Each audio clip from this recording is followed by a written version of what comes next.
ब्रह्ममुरारिसुरार्चितलिङ्गं निर्मलभासितशोभितलिङ्गं जन्मज दुःखविनाशनलिङ्गं तत्प्रणमामि सदा शिवलिङ्गं देवमुनि प्रवराचितलिङ्गं कामदहन करुणाकरलिङ्गं रावणदर्प विनाशनलिङ्गं तत्प्रणमामि सदा शिवलिङ्गं सर्वसुगन्धसुलेपितलिङ्गं बुद्धिविवर्धन कारणलिङ्गं सिद्धसुरासुर वन्दितलिङ्गं तत्प्रणमामि सदा शिवलिङ्गं कनकमहापरिभूषितलिङ्गं फणिपतिवेष्टित शोभितलिङ्गं दक्षसुयज्ञविनाशमलिङ्गं तत्प्रणमामि सदा शिवलिङ्गं कुङ्कुमचन्दनलेपितलिङ्गं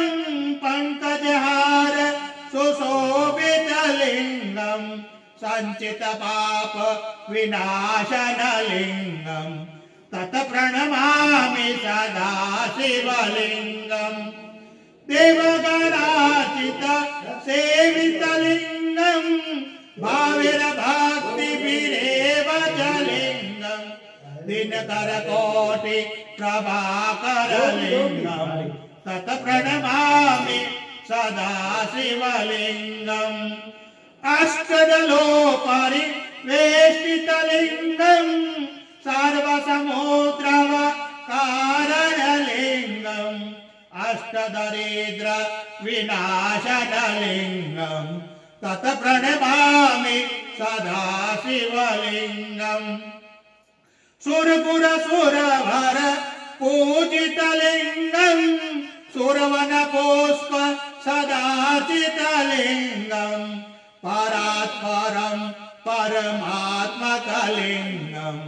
तत्प्रणमामि सदा शिवलिङ्गं तत्प्रणमामि सदा शिवलिङ्गं तत्प्रणमामि सदा शिवलिङ्गं लिङ्गाष्टकमिदं पुण्यं यः पठे शिवसन्निधौ शिवलोकं वाप्नोति शिवेन सह मोदिते इति श्रीलिङ्गाष्टकं स्तोत्रं सम्पूर्णम्।